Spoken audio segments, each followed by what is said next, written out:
ते दी हमें आजादी बिना खड़क बिना ढाल, साबरमती के संत तूने कर दिया कमाल।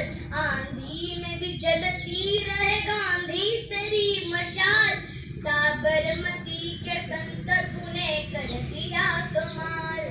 रघुपति राघव राजा राम, रघुपति राघव राजा राम। अध्यक्ष महाशय, उच्च वर्ग आणि ते जमलेल्या माझ्या बालमित्रमैत्रिणींनो, सर्वप्रथम सर्वांना माझा नमस्कार। आज मी महात्मा गांधी यांच्याविषयी काही 4 शब्द सांगणार आहे, ते तुम्ही शांत चित्ताने ऐकून घ्यावे अशी माझी नम्र विनंती। महात्मा गांधी हे भारताचे महान स्वतंत्र सैनिक होते। त्यांना आपण बापू तसे राष्ट्रपिता असेही म्हणतो। महात्मा गांधीजी यांचे पूर्ण नाव मोहनदास करमचंद गांधी असे होते।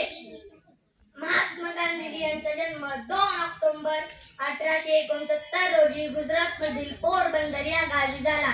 त्यांच्या आईचे नाव पुतळाबाई होते व वडिलांचे नाव करमचंद गांधी। त्यांनी आपले प्राथमिक शिक्षण पोरबंदर येथे व माध्यमिक शिक्षण राजकोट येथे पूर्ण केले। वयाच्या 13व्या वर्षी गांधीजींचा विवाह कस्तुरबा गांधी यांच्याशी झाला। ते इंग्लंडला जाऊन वकीलची परीक्षा पास झाले। पुढे ते भारतात परतले। त्यावेळी भारतात इंग्रजांची सत्ता होती।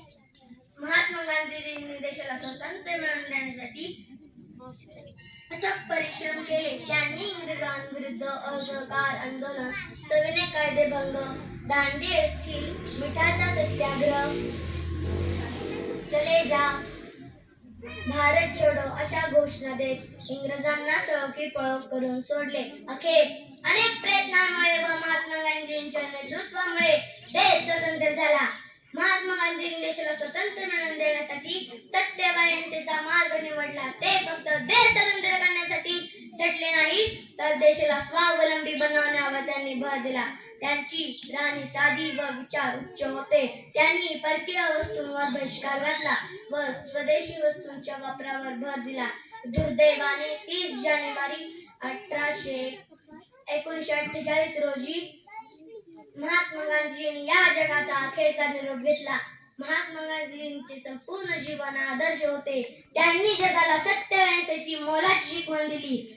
महात्मा गांधींचे कार्य आजही प्रत्येकाला प्रेरणा देते आणि म्हणून महात्मा गांधींनी शिकवलेली प्रार्थना पुढील प्रमाणे: रघुपति राघव राजा राम, पतित पावन सीताराम, ईश्वर अल्लाह तेरो नाम, सबको सन्मति दे भगवान, मंदिर मस्जिद तेरो नाम, सबको सन्मति दे भगवान।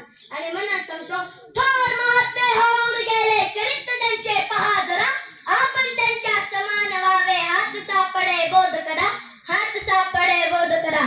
एवढं बोलून मी माझे भाषण संपवतो। जय हिंद, जय महाराष्ट्र।